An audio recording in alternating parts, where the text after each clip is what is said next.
बच्चों, ये है हमारा लेक्चर 164 और हम कर रहे हैं आपके इंग्लिश में मोमेंट्स, जिसे सप्लीमेंट्री रीडर भी कहते हैं।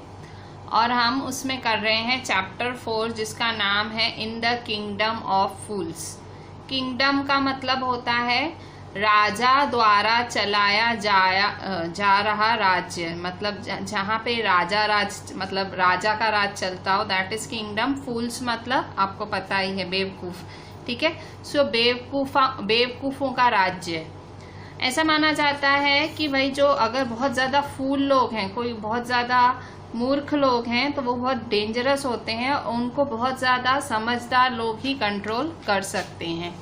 सो इस स्टोरी में कौन बेवकूफ़ है? सो यहाँ पे आप एक पूरा राज्य देखोगे जो पूरा बेवकूफ़ों से भरा हुआ है। ये स्टोरी है आपके मोमेंट्स में पेज नंबर 19। पेज 19 पे ये स्टोरी है, इन the kingdom of fools. In the kingdom of fools both king and minister were idiots. ये एक ऐसा राज्य है। अच्छा, ये स्टोरी हमारे ए.के. रामानुजन ने लिखी है। वो बहुत ही रामानुजन बहुत अच्छे राइटर थे और ऐसी क्लासिक स्टोरीज लिखते थे। सो कन्नड़ राइटर थे ए.के. रामानुजन। ठीक है, सो एक उन्होंने, और वो बेस इंडिया को ही रखते थे ऐसी स्टोरीज में। ठीक है, सो ये जो राज्य था, बेवकूफ़ों का राज्य था, उसमें राजा और उसके मिनिस्टर दोनों ही इडियट्स थे। वो दूसरे राजाओं की तरह राज नहीं करना चाहता था, तो इसलिए उन्होंने डिसाइड किया, राजा और उसके मिनिस्टर ने डिसाइड किया कि वो रात को दिन और दिन को रात कर देंगे। उन्होंने सबको ऑर्डर किया कि भाई हर कोई रात को जगेगा, till there fields and run there business only after dark. रात को ही सब लोग अपने खेतों को जोतेंगे, अपने बिजनेस भी रात को करेंगे, और जैसे ही सुबह होगी सब सोने जाएंगे। और जो भी राजा का ये फरमान नहीं मानेगा उसे मौत की सज़ा दी जाएगी।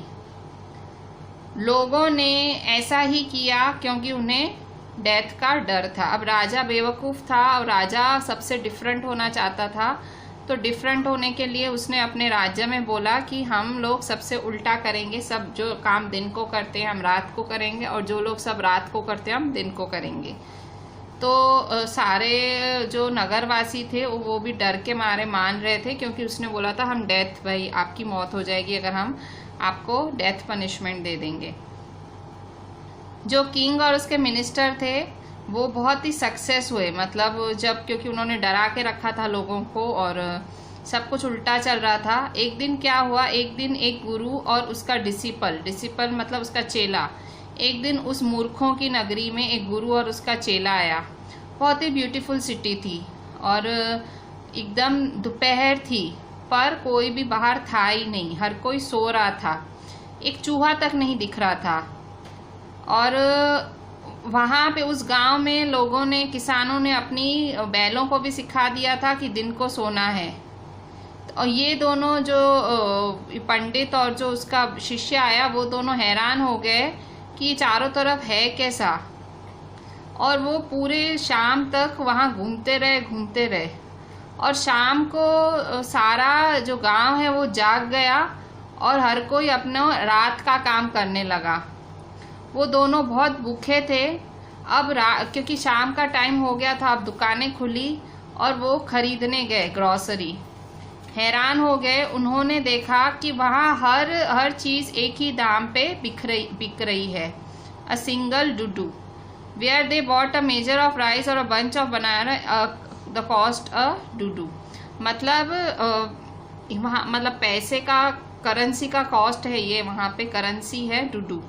सो उनको हर चीज़ सिंगल, एक ही, मतलब सिंगल डुडू में अगर आप राइस खरीद रहे हो तो भी उतना ही दो, बनाना खरीद रहे हो तो भी उतना ही दो। तो ये गुरु और चेला तो बहुत खुश हो गए। गुरु और चेला तो इतने खुश हो गए क्योंकि उन्होंने आज तक ऐसा कुछ भी सुना ही नहीं था। वो कुछ भी खरीद सकते थे, खा सकते थे, 1 रुपए में सब कुछ मिल रहा था वहाँ पे। सो जब उन्होंने खाना पका के खाया तो गुरु ने रियलाइज़ किया कि ये तो एक मूर्खों का राज्य है और उसने कहा कि यहाँ रुकना सही नहीं होगा हमारे लिए, हम जैसे विद्वानों के लिए यहाँ कोई जगह नहीं है, यहाँ से चलते हैं। उसने अपने शिष्य से बोला, पर जो उसका शिष्य था, डिसिपल था, वो ये जगह नहीं छोड़ना चाह रहा था। वो उसने कहा यहाँ पे सब सस्ता है, यहाँ पे अच्छा सस्ता खाना मिलता है। तो गुरु ने कहा पर यहाँ पे सारे फूल्स हैं भाई, यहाँ सारे, ये बेवकूफ़ों का राज्य है, ठीक है, पर यहाँ सारे कौन हैं, यहाँ तो सारे, ये पेज नंबर 20, ठीक है, पर यहाँ पे सारे फूल्स हैं और ये लंबा नहीं चलेगा। आपको पता ही नहीं कि मूर्ख अगले क्षण क्या कर दे, मतलब जो मूर्ख इंसान होता है अगले क्षण क्या कर दे तुमको ना पता चले। पर जो डिसिपल था, पर जो उसका शिष्य था, उसने अपने गुरु की ये जो समझदारी वाली बात है वो नहीं सुनी। ही वॉन्टेड टू स्टे, वो वहीं रुकना चाहता था। गुरु finally gave up and said, गुरु ने आखिर, मतलब गुरु की नहीं सुन रहा था तो गुरु ने फाइनली गेव अप, मतलब उसने कहा कि ठीक है, do you do what you want, तुम्हें जो चाहिए करो, I am going, and left. मतलब गुरु पंडित था, उसने कहा ऐसे मैं मूर्खों की नगरी में नहीं रह सकता। विद्वान था कि हम विद्वानों का यहाँ काम नहीं, मैं तो जा रहा हूँ। और डिसिपल तो वहीं रुक गया। वो जो शिष्य था, at his fill every day, bananas and ghees and rice and wheat and grew fat like a street side sacred bull. अब वो खाने के लालच में वहाँ रुका था, तो उसका जो शिष्य था, डिसिपल था, सो वो वहाँ बनाना खाता था, मतलब 1 रुपए में सब मिल रहा है, बनाना खाता, घी खाता, राइस खाता, वीट खाता, और एक गांव के बैल की तरह एकदम फूल गया, मोटा हो गया। One bright day a thief broke into a rich merchants house. अब क्योंकि वो फूल्स का शहर था तो दिन दहाड़े एक दिन चोरी हुई, एक अमीर मर्चेंट की चोरी हुई, और he has made a hole in the wall and sneaked in, and as he was carrying out his loot, the wall of the old house collapsed on his head and killed him on the spot. His brother ran and complained, Your Highness was pursuing his ancient trade. A ball fell on him and killed him. This merchant is to blame. एक दिन, मतलब एक चोर ने चोरी करने एक rich merchant के हाउस में घुसा। चोरी करने के लिए उसने क्या किया, उसने जो वॉल है उसमें छेद किया और वहाँ से झांक के देखा, और जैसे ही वो अपनी चोरी करके जा ही रहा था, क्योंकि वो पुराना घर था और उसने छेद किया, तो उस पुराने घर की दीवार उसी के सर पे गिरी और वो चोर मर गया। हुआ क्या, चोर ने दीवार पे होल किया, उसने देखा घर में कोई है तो नहीं, होल करके कूद के चोरी करके आया, चोरी करके जा ही रहा था उसी दीवार से, वही दीवार उसके सर पे गिर गई और वो वहीं का वहीं मर गया। चोर वहीं का वहीं मर गया। अब चोर मर गया, मतलब गया लूटने था मर्चेंट को, पर वो तो मर गया। तो चोर का भाई भागते भागते दौड़ते दौड़ते राजा के पास गया और कंप्लेन की, योर हाइनेस, ठीक है राजा जी, my brother was pursuing his ancient trade. कैसे बता रहा है कि राजा जी, मेरा भाई जब अपना पुराना काम कर रहा था, a wall fell on him, उसके ऊपर दीवार गिर गई और वो मर गया। The merchant is to blame, इस मर्चेंट को, ये मर्चेंट दोषी है।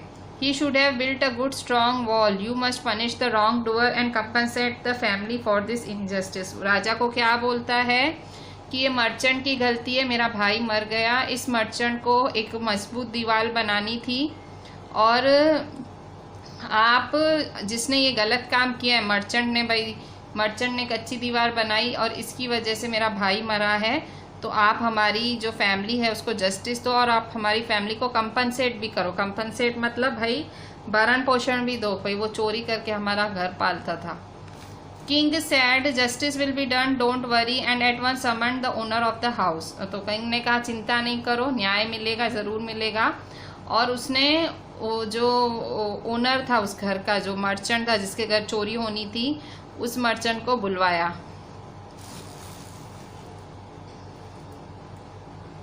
When the merchant arrived, the king questioned him, "What's your name?" जैसे ही मर्चेंट आया राजा के पास, राजा ने पूछा तुम्हारा नाम क्या है? Such and such, your highness। तो उसने अपना नाम बोला कि फलाना फलाना मेरा नाम है। Were you at home when the dead man burgled your house? क्या तुम तुम्हारे घर पे थे जब वो जो मर गया है वो जब तुम्हारे घर पे चोरी करने आया था तब तुम तुम्हारे घर पे थे? यस माई लॉर्ड, हाँ मैं घर पे था। He broke in and the wall was weak it fall on him? कि हाँ वो मेरे घर पे कूदा और क्योंकि वो वॉल वीक थी उस पे गिर गई। The accused pleads guilty, your wall killed this man's brother, you have murdered a man, we have to punish you. अब क्या बोल रहा है राजा कि भाई जिस पे इल्ज़ाम लगा है वो तो दोषी पाया गया, तुम्हारी वॉल की वजह से इस आदमी का भाई मर गया है, मतलब तुमने ही इस आदमी के भाई को मर्डर किया है और हमें तुम्हें पनिश करना पड़ेगा। Lord said the helpless merchant, I didn't put up the wall. It's really the fault of the man who built the wall. He didn't build it right. You should punish him. तो क्या बोल रहा है महाराज? उस merchant ने, उस मतलब वो बेचारे ने, उस बेचारे मर्चेंट ने बोला कि ये वॉल मैंने नहीं बनाई है, ये उस आदमी की गलती है जिसने ये वॉल बनाई है, उसने सही से नहीं बनाई ये वॉल, आप उसको पनिश करो। Who is that? अब राजा ने कहा वो कौन है? So, my lord, this wall was built in my father's time. I know the man. He is an old man now. He lives nearby. बोला महाराज ये वॉल तो मेरे फादर के टाइम बनवाई गई थी, अब वो बूढ़ा हो गया है वो आदमी जिसने ये मेरी वॉल बनाई थी, वो यहीं नज़दीक के गांव में रहता है। The king sent out messengers to bring in the bricklayer who had built the wall. They brought him tied hand and foot. उस बूढ़े आदमी को राजा ने बुलवाया और उस बूढ़े आदमी के हाथ पांव बांध के उसको लेके आया गया राज्य में। You there, did you build this man's wall in his father's time? तूने इस आदमी के घर की वॉल बनाई थी जब उसका फादर जिंदा था? Yes my lord I did, मैंने ही इसके घर की दीवार बनाई थी। तूने एक ऐसी दीवार बनाई, ये एक आदमी पे गिरी और वो मर गया, तूने उस आदमी का कत्ल किया है, हमें तुम्हें मौत की सज़ा देनी पड़ेगी। जैसे ही राजा उसकी फांसी की सज़ा देने ही वाला था तो बेचारे जो ब्रिकलेयर था, मतलब जिसने दीवार बनाई थी, उसने गुहार लगाई। उसने कहा प्लीज़ पहले आप मुझे सुनिए, आप अपने ऑर्डर देने से पहले मुझे सुनिए। ये सच है कि मैंने ही ये दीवार बनाई और अच्छी नहीं बनाई, बट ये इस वजह से क्योंकि मेरा दिमाग उस टाइम दीवार बनाने में था ही नहीं। मुझे याद है एक लड़की डांस कर रही थी जो कि वो सड़क पे डांस कर रही थी और छम छम छम छम करके डांस कर रही थी। तो मेरा दिमाग, मेरी आंखें और मेरा दिमाग वॉल पे टिकी नहीं रहे थे। आप उस नाचती हुई लड़की को बुलाओ, मुझे पता है वो कहाँ रहती है। मतलब उसने कहा भाई भले दीवार मैंने बनाई पर उसकी दोषी वो लड़की है, क्योंकि वो नाच रही थी पूरी सड़क में और छम छम करके नाच रही थी, तो मेरी आंखें और मेरा पूरा दिमाग उसी में ही था, उस लड़की में ही था, और इसलिए मैं दीवार को अच्छे से बना नहीं पाया। सो अब राजा बोलता है your right, the case depends. अब कह रहा है केस तो गहरा होता जा रहा है, we must look in to it, हमें इसका और भाई तहकीकात करनी पड़ेगी, ये तो बहुत ही कॉम्प्लिकेटेड केस है। अब हमें उस लड़की को भी बुलाना पड़ेगा नाचती हुई। अब वो नाचती हुई लड़की आई जो कि खुद अब बूढ़ी हो गई है और वो एकदम ट्रैम्बल करती हुई कोर्ट पे आई। ट्रैम्बल करती हुई मतलब क्योंकि बूढ़ी हो गई है, हिलती हिलती कोर्ट में आई। Did you walk up and down that street many years ago while the poor was building और डिड यू सी हिम? कह रही है कि राजा पूछता है कि तू ही उस स्ट्रीट पे छम छम करके डांस कर रही थी कि ये आदमी जब वो वॉल बना रहा था तूने देखा था? तो वो बोलती है हाँ हाँ महाराज, मेरे को ये बहुत अच्छे से याद है। तो बोले तू ही थी जो एंकलेट्स पहन के, पायल पहन के छम छम करके डांस कर रही थी, तू जवान थी और तूने उसका ध्यान भंग किया, डिस्ट्रैक्ट किया। सो ही बिल्ट अ बैड वॉल, तेरी वजह से उसने खराब दीवार बनाई। मतलब तू नाच रही थी, छम छम कर रही थी, तू जवान थी, तो तेरी वजह से उसका जो ध्यान है वो भटक गया और उसने खराब दीवार बनाई।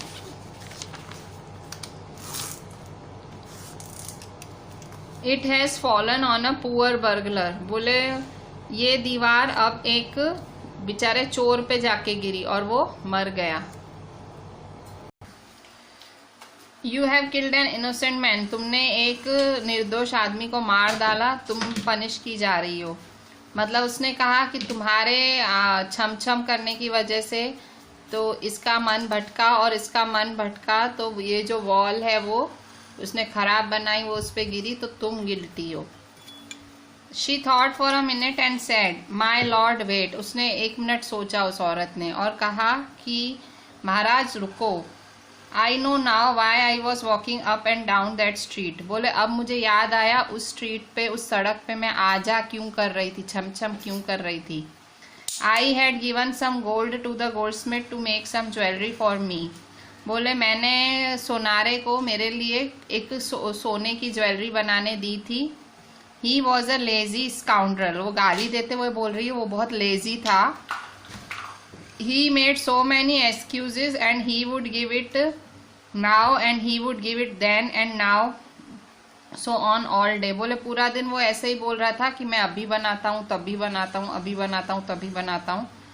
He made me walk up and down to his house a dozen times, तो उसी चक्कर में मेरे को 10-12 बार उसके घर आना और जाना पड़ा।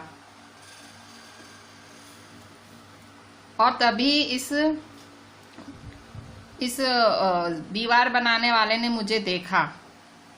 ये मेरा फॉल्ट नहीं है हुजूर, it's the damned goldsmith's fault, ये तो उस सुनारे का फॉल्ट है। Poor thing, she is absolutely right, thought the king, weighing the evidence, we have got the real culprit at last, get the goldsmith wherever he is hiding at once. तो वो क्या बोल रहा है राजा कि ये तो बिल्कुल सही बोल रही है। राजा ने कहा ये तो सही बोल रही है, सारे बोले सबूतों को मद्देनजर रखते हुए ये तो बिल्कुल सही बोल रही है। अब हमें लास्ट में सही कल्प्रिट मिल गया, जो सही दोषी है वो मिल गया। अभी उस सोनारे को बुलाओ, कहाँ छुपा है वो सोनारा, अभी का अभी लाओ। The king's bailiffs searched for the goldsmith, और जो राजा के जो सैनिक थे उन्होंने गोल्डस्मिथ को ढूंढा, जो कि अपने शॉप के कोने में छिपा हुआ था। तो जब उन्होंने उसको दोषी बोला तो उसकी अपनी ही स्टोरी थी। My lord, he said, I am a poor goldsmith, it's true, I made this dancer come many times to my door, I gave her excuse because I couldn't finish making her jewellery before I finished the rich merchants' orders. They had a wedding coming and they couldn't wait. You know how patient rich men are. तो उसने क्या बोला, राजा जी मैं एक गरीब सोनारा हूँ, ये सही है कि मैंने इस डांसर को बहुत बारी मेरे यहाँ बुलाया, मतलब बहुत बारी आजा उसको करनी पड़ी, और मैं घड़ी घड़ी उसको बहाने बना रहा था, क्योंकि मैं पहले एक रिच आदमी के ऑर्डर पे ज्वेलरी बना रहा था। उसके घर में वेडिंग थी और वो तो बिल्कुल वेट ही नहीं कर रहा था, उसकी ज्वेलरी तभी की तभी चाहिए थी। और आपको तो पता है अमीर आदमी कितने ज़्यादा व्याकुल होते हैं, उनको अपना काम फटाफट चाहिए होता है। इसलिए ये जो डांसर है इसका मैं सोना जल्दी नहीं बना पाया और इसी वजह से इसको मैं घड़ी घड़ी एक्सक्यूज दे रहा था। तो उसने कहा वो अमीर मर्चेंट कौन है जो तुम्हें तुम्हारा काम नहीं करने दे रहा था, जिसने तुम्हें इस औरत की ज्वेलरी नहीं बनाने दी, जिसकी वजह से ये घड़ी घड़ी आ जा कर रही थी, जिसकी वजह से दीवार बनाने वाले को डिस्ट्रैक्शन हुआ और जिसकी वजह से उसने वॉल खराब बनाई, जो कि अभी एक आदमी पे गिर गई है जो कि बिल्कुल निर्दोष था और वो मर गया। कौन था वो आदमी जिसने तुम्हें सोना बनाने का ऑर्डर दिया था? उस अमीर आदमी को नाम लो। The goldsmith named the merchant and he was none other than the original owner of the house whose wall had fallen. जब उसने उस अमीर आदमी का नाम लिया, वो वही आदमी था जिसकी दीवार गिरी थी, मतलब उसी घर का वो ओनर था जिसकी दीवार उस चोर पे गिरी थी। Now justice had come full circle, thought the king back to the merchant. उसको लगा अब न्याय तो पूरा घूम के न्याय पे ही आया है। राजा ने कहा जहाँ से चालू किया था वहीं पहुँचे, मतलब पूरा सर्कल हो गया। When he was rudely summoned back to he arrived crying, "It wasn't me but my father who ordered the jewelry." He said, "I am innocent." तो जब उसको कहा गया कि भाई अब तो तू ही दोषी है, मतलब शुरू में उसी को ही दोषी कहा गया था, फिर से उसे बुलाया गया, तेरे ही घर की ज्वेलरी बनाते ऐसे हुआ। उसने कहा वो मैं नहीं, मेरा फादर था जिसने ज्वेलरी ऑर्डर की थी, अब वो तो मर गया है, मैं तो इनोसेंट हूँ। तो राजा ने अपने मिनिस्टर के साथ सोच समझ के मतलब डिस्कशन किया और उसने कहा ये सही बात है कि तुम्हारा पापा ही सही में मर्डरर है और वो मर चुका है, पर उसकी जगह किसी को तो पनिश करना पड़ेगा ना। तो तुम्हें तुम्हारे फादर से सब कुछ मिला है, उसके अमीरी मिली है, तो तुम्हें उसके पाप भी मिलेंगे। I knew at once, even when I first set eyes on you, that you were at the root of this horrible crime. You must die. उसने कहा तू जब पहली बारी में तुझे देखा था ना, मुझे लगा था ये जो घिनौना पाप है ये तूने ही किया है, ये क्राइम तू तेरी वजह से हुआ है और तुझे ही मरना होगा। मतलब तेरा फादर नहीं है तो तेरे फादर के गुनाहों की सजा तुझे भुगतनी पड़ेगी। And he ordered a new stake to be made ready for the execution. As the servant sharpened the snake and got it ready for the final impaling of the criminal, it occurred to the minister that the rich merchant was somehow too thin to be properly on the stake. He appealed to the king's common sense.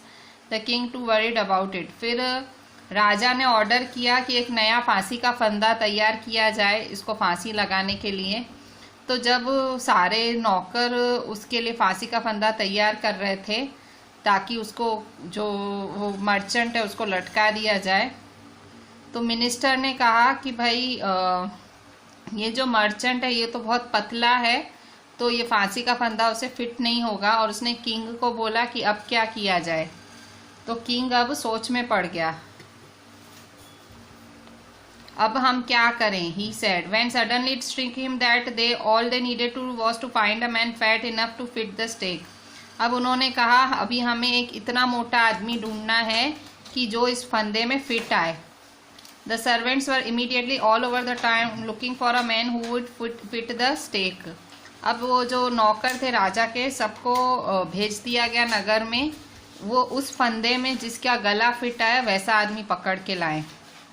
और उनकी आंखें वही शिष्य पे गई जो कि मोटा हो गया था दिन ब दिन, महीनों से वो बनाना, राइस, चावल, घी, गेहूं खा के जो मोटा होता जा रहा था, उस डिसिपल पे पड़ी जो साधु जिसको छोड़ के चला गया था। What have I done wrong? मैंने क्या गलती की है? I am innocent. मैं तो बिल्कुल मतलब बेगुनाह हूँ, मैं सन्यासी हूँ। वो चिल्लाया। ये सही है, पर ये हमको राजा का ऑर्डर है और हमें एक मोटा आदमी चाहिए जो उस फंदे में फिट आए। और उसको अपने साथ लेके गए फंदे वाली जगह पे। और तब उस शिष्य को अपने समझदार गुरु की बातें याद आई कि ये एक मूर्खों की नगरी है, तुम्हें पता नहीं ये कब क्या करें। और जब वो अपनी मौत के लिए इंतज़ार कर रहा था, उसने मन ही मन अपने गुरु को याद किया, उसने मन ही मन अपने गुरु को आवाज़ लगाई और गुरु ने अपने दिव्य दृष्टि में अपने शिष्य को देखा। गुरु के पास मैजिकल पावर्स थे और वो दूर को देख सकता था और वो फ्यूचर भी देख सकता था, वो प्रेजेंट भी देख सकता था और पास्ट भी देख सकता था। वो तुरंत अपने शिष्य को बचाने पहुंच गया राजा के यहाँ।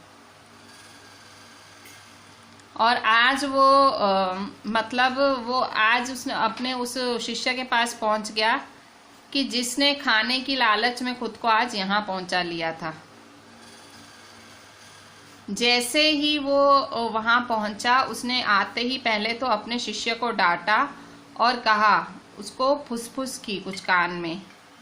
फिर वो राजा के यहाँ गया और उसने कहा, ओ वाइजेस्ट ऑफ द किंग्स, भाई ओ इंटेलिजेंट राजा, कौन बड़ा, शिष्य बड़ा कि गुरु बड़ा? तो राजा ने कहा, गुरु बड़ा, इसमें तो कोई पूछने की बात ही नहीं है। क्यों पूछ रहे हो? तो इसलिए पहले मुझे फांसी के फंदे पे चढ़ाओ। और मेरे बाद ही मेरे शिष्य को फांसी के फंदे पे चढ़ाना। अब डिसिपल ये सुन गया, डिसिपल अब सुन गया और वो समझ गया। फिर वो गुरु से बहस करने लगा कि नहीं, पहले मुझे चढ़ाओ, आप मुझे यहाँ लाए थे, पहले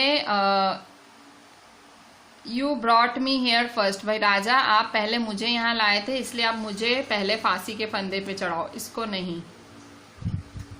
तो अब गुरु और वो शिष्य झगड़ने लगे कि पहले कौन फांसी के फंदे पे चढ़ेगा। जो किंग था वो हैरान ही हो गया उनके बिहेवियर को देख के। उसने गुरु से पूछा कि तुम क्यों मरना चाहते हो? हमें तो एक मोटा आदमी चाहिए था, इसलिए हमने इसको चूज किया और इसे हम फंदे पे चढ़ाने वाले हैं। तो गुरु ने राजा को कहा, तुम मुझसे ऐसे सवाल मत करो, मुझे बस मार दो, तुम पहले फांसी के फंदे पे चढ़ाओ। तो राजा ने कहा, क्यों? मुझे तो कुछ दाल में काला लग रहा है, कोई सीक्रेट लग रहा है। और तुम क्योंकि एक गुरु हो, तुम एक पंडित हो और इंटेलिजेंट हो, तो पहले मुझे तुम समझाओ ये बात।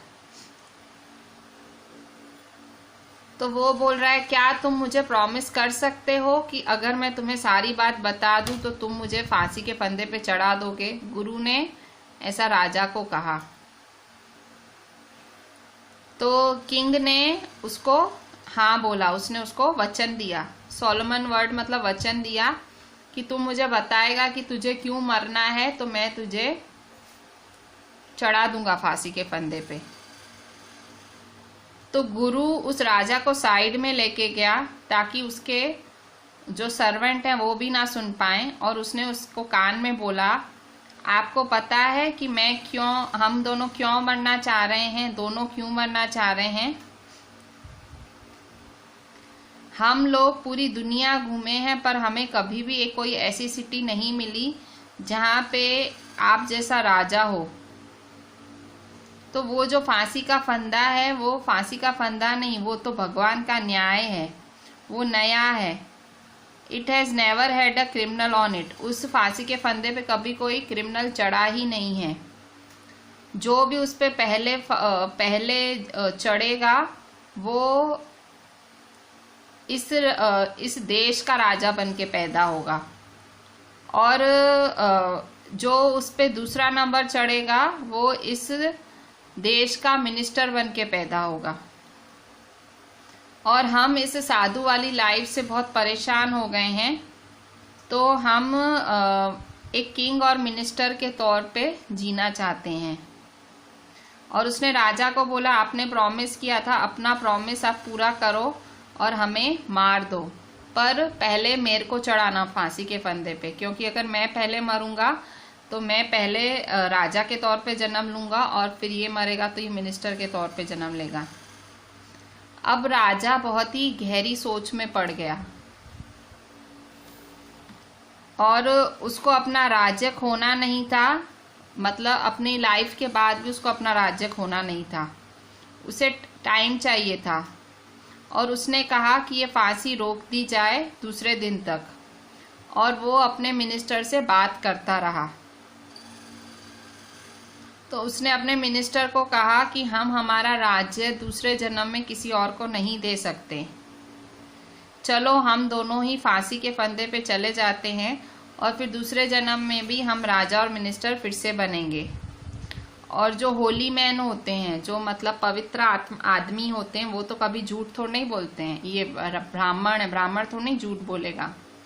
तो राजा ने ऐसे मिनिस्टर को समझाया और मिनिस्टर मान गया। तो राजा ने फांसी चढ़ाने वालों को बोला कि हम आज रात को क्रिमिनल्स भेजेंगे तुम्हारे पास, जो पहला आदमी आए उसको पहले डेथ के लिए चढ़ा देना और फिर दूसरे आदमी को भी तुम डेथ पे चढ़ा देना फांसी के फंदे पे। और ये मेरे ऑर्डर्स हैं और कोई मिस्टेक मत करना। उसी रात राजा और उसका मिनिस्टर सीक्रेटली प्रिजन में गए, ठीक है, सीक्रेटली जेल में गए और उन्होंने गुरु को और डिसिपल को छोड़ दिया, मतलब वो गुरु और शिष्य को छोड़ दिया और खुद वो गुरु और शिष्य का उन्होंने बेस बना लिया। और जैसे ही उन्होंने मतलब जैसे कि पहले उन्होंने समझाया हुआ था अपने सर्वेंट्स को, जो उनके वफादार सर्वेंट्स थे, और उनको फांसी, वो गए फांसी के फंदे पे चढ़ने के लिए और उनको तुरंत फांसी के फंदे पे चढ़ा दिया गया। अभी नेक्स्ट पेज 26 पे, जब उनकी बॉडीज नीचे उतारी गई, मतलब जब उनकी बॉडीज नीचे उतारी गई राजा की और मिनिस्टर की, और वो बॉडीज को चील और कौओं को फेंका जाने था, तो लोग एकदम पैनिक हो गए, लोग एकदम घबरा गए। और they saw before them the dead bodies of the king and minister, the city was in confusion. उन्होंने किन की बॉडीज देखी? उन्होंने राजा की और उसके मिनिस्टर की बॉडी देखी और सारी सिटी कंफ्यूज हो गई एकदम। All night they mourned and discussed the future of the kingdom. सारी रात वो लोग रोते रहे, मतलब उन्होंने शोक मनाया राजा का और मिनिस्टर का, और उन्होंने सोचा आखिर हमारे किंगडम का फ्यूचर क्या होगा। Some people suddenly thought of the guru and the disciple and caught up with them as they were preparing to leave town unnoticed. कुछ लोगों को सीधा उस गुरु और चेले का ख्याल आया, जो कि छुप छुप के वो सिटी छोड़ने का सोच रहे थे। We people need a king and a minister, said someone. उन लोगों में से एक जने ने कहा हमें एक राजा और एक मिनिस्टर चाहिए, और बाकियों ने एग्री किया। They begged the guru and the disciple to be their king and their minister. उन्होंने उस गुरु को और उसके चेले को बैग किया और उससे मतलब प्रार्थना की, विनती की कि आप हमारे इस राज्य के राजा और मिनिस्टर बन जाओ। It didn't take many arguments to persuade the disciple, but it took longer to persuade the guru. Disciple तो एकदम मान गया क्योंकि वो तो वैसे भी ऐसा ही था, पर गुरु को मानने में बहुत टाइम लगा। They finally agreed to rule the kingdom of the foolish king and the silly minister on the condition that they could change all the old laws. उन्होंने उस राज्य को उस फूल राजा और उस सिली मिनिस्टर का किंगडम एक ही कंडीशन पे बोला, हम तभी हम इस राज्य के राजा और मिनिस्टर तभी बनेंगे जब यहाँ के पुराने लॉज हमको आप बदलने दोगे। From then on, night would be again night and day would be again day. कि उन्होंने फिर ये नया कानून बनाया कि रात के समय ही रात होगी और दिन के समय ही दिन होगा। And you could get nothing for a Dudu, तुमको एक डुडू में कुछ नहीं मिलेगा। It became like any other place, मतलब वो राज्य अब बाकी राज्यों जैसा हो गया। ठीक है, सो इस तरह से ये एक फोक टेल थी, मतलब एक छोटी सी कहानी थी, काल्पनिक कहानी थी एक राज्य की। So the story was in the kingdom of fools. ठीक है, so written by A.K. Ramanujan. सो अब हम इसके कुछ क्वेश्चन आंसर्स देखते हैं। बच्चों क्वेश्चन आंसर्स देखो। What are the 2 strange things the guru and his disciple find in the kingdom of fools. 2 अजीब चीजें जो उस शिष्य ने और उस गुरु ने नोटिस की उस मूर्खों की नगरी में। The guru and the disciple found that in the kingdom of fools people used to work during nights and sleep during days. एक तो लोग दिन में सोते थे, रात में काम करते थे, पहली ये स्ट्रेंज चीज़ थी। दूसरी थी everything was cheap and cost the same, और हर चीज़ बहुत ज़्यादा सस्ती थी और हर चीज़ की वैल्यू एक ही थी। Question 2, Why does the disciple decide to stay in the kingdom of fools? Is it a good idea? वो जो शिष्य था उसने कहा मुझे इसी राज्य में रहना है, इसी मूर्खों के राज्य में रहना है। क्या ये अच्छी आइडिया थी? क्यों रहना चाहता था? Everything was cheap in the kingdom of fools, हर चीज़ सस्ती थी वहाँ पे। Disciple had peculiarity of diet, disciple जो है खाने का शौकीन था। He was tempted by the cheap food, वहाँ उसने सस्ता खाना देखा तो उसे टेम्पटेशन हुई। ठीक है, वो उसको आकर्षक हुआ, तो उसने सोचा मैं यहीं रह जाता हूँ। It was not a good idea, वहाँ ज़्यादा लंबे तक रहना वहाँ सही आइडिया नहीं थी। As one could be in danger any time because of the unpredictable behaviour of fools, क्योंकि वो मूर्खों का राज्य था, सो मूर्ख कुछ भी कर सकता है, सो वहाँ रहना एक अच्छी बात नहीं थी।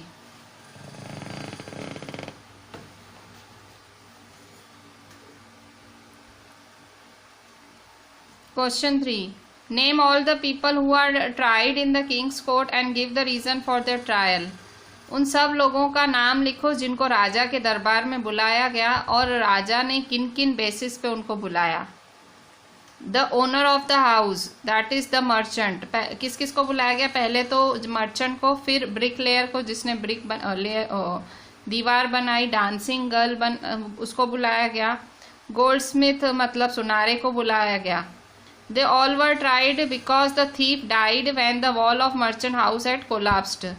वो सबको गिल्टी ठहराया गया क्योंकि दीवार गिरने से उस थीफ की मौत हो गई थी। मर्चेंट को इसलिए बुलाया गया क्योंकि उसने वीक वॉल बनाई थी। ब्रिक लेयर को इसलिए बुलाया गया क्योंकि उसने केयरलेसली काम किया गया था। नाचती हुई लड़की को इसलिए मतलब वो नृत्यकी को मतलब डांसर को इसलिए बुलाया गया क्योंकि वो डिस्टर्ब कर रही थी ब्रिक लेयर को। गोल्ड स्मिथ को इसलिए बुलाया गया क्योंकि वो डांसिंग गर्ल को घड़ी घड़ी बुला रहा था, डजन टाइम्स वो आजा आजा कर रही थी, उसकी वजह से वो ब्रिक लेयर डिस्टर्ब हुआ।